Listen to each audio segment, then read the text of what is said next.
Hi hello ಎಲ್ಲರಿಗೂ hidden glow YouTube ಚಾನಲ್ಗೆ ಸ್ವಾಗತ. ನಾನು ನಿಮ್ಮ ಸ್ಮಿತಾ.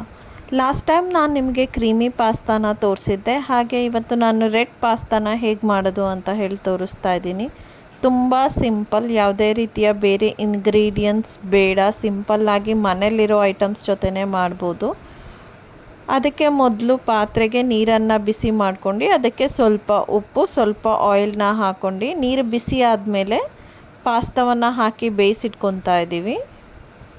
ಆನಂತರ 4-5 ಟೊಮ್ಯಾಟೋವನ್ನು ಕೂಡ ವಾಶ್ ಮಾಡ್ಕೊಂಡು ಒಂದು ಪಾತ್ರೆಗೆ ಸ್ವಲ್ಪ ನೀರು ಹಾಕ್ಕೊಂಡು ಅದಕ್ಕೆ 2-3 ಒಣಗಿದ ಮೆಣಸಿನಕಾಯಿ ಹಾಗೆ 4-5 ಟೊಮ್ಯಾಟೋವನ್ನು ಹಾಕಿ ಕೂಡ ಅದನ್ನು ಬೇಯಿಸ್ಕೊಳ್ತಾ ಇದ್ದೀವಿ. ಟೊಮೊಟೊ ಹೇಗೆ ಬೇಯಬೇಕಂತ ಹೇಳಿದ್ರೆ ಅದರ ಮೇಲ್ಗಡೆ ಇರುವಂಥ ಸಿಪ್ಪೆ ತೆಗಿಬೇಕಷ್ಟು ಬೆಂದರೆ ಸಾಕು. ಬೆಂದಾದಮೇಲೆ ಟೊಮ್ಯಾಟೊ ಸಿಪ್ಪೆಯನ್ನು ತೆಗೆದು ಜಾರಿಗೆ ಹಾಕ್ಕೊಳ್ತಾ ಇದ್ದೀವಿ 2 ಒಣಗಿದ ಮೆಣಸಿನ್ಕಾಯಿ ಜೊತೆ.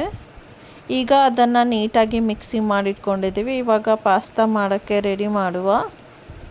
ಮೊದಲು ಒಂದು ಕಡಾಯಿಗೆ 1 ಟೇಬಲ್ ಸ್ಪೂನಷ್ಟು ಎಣ್ಣೆಯನ್ನು ಹಾಕ್ಕೊಂಡಿದ್ದೀವಿ. ಅದಕ್ಕೆ ಸಣ್ಣದಾಗಿ ಹೆಚ್ಚಿಟ್ಕೊಂಡಿರುವಂಥ ಬೆಳ್ಳುಳ್ಳಿ 5-6 ಎಸಳಾದರೆ ಸಾಕು.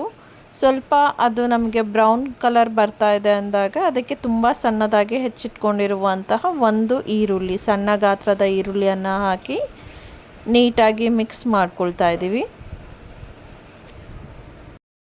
ಈಗ ಇದಕ್ಕೆ ಟೊಮ್ಯಾಟೊ ಪ್ಯೂರಿಯನ್ನು ಏನು ನಾವು ರುಬ್ಬಿಟ್ಕೊಂಡಿದ್ವಲ್ವ ಅದನ್ನು ಹಾಕಿ ನೀಟಾಗಿ ಕುದಿಸ್ಕೊಳ್ತಾ ಇದ್ದೀವಿ. ಆ ಟೊಮ್ಯಾಟೊ ಸ್ಮೆಲ್ಲೆಲ್ಲ ಹೋಗಬೇಕು, ಅಷ್ಟು ನಾವು ಫ್ರೈ ಮಾಡ್ಕೊಳ್ತಾ ಇದ್ದೀವಿ.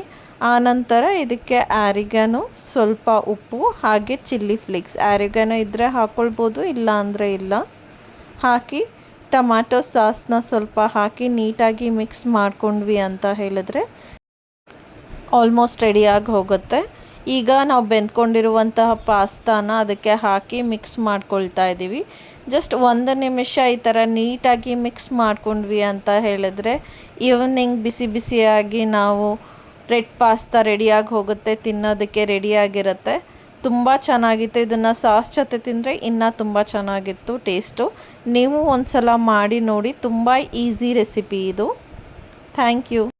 ಹೀಗೆ ಇನ್ನಷ್ಟು ವಿಡಿಯೋಗಾಗಿ ಸಬ್ಸ್ಕ್ರೈಬ್ ಮಾಡಿ, ಲೈಕ್ ಮಾಡಿ, ಶೇರ್ ಮಾಡೋದನ್ನು ಮರಿಬೇಡಿ. ಬಾಯ್ ಬಾಯ್.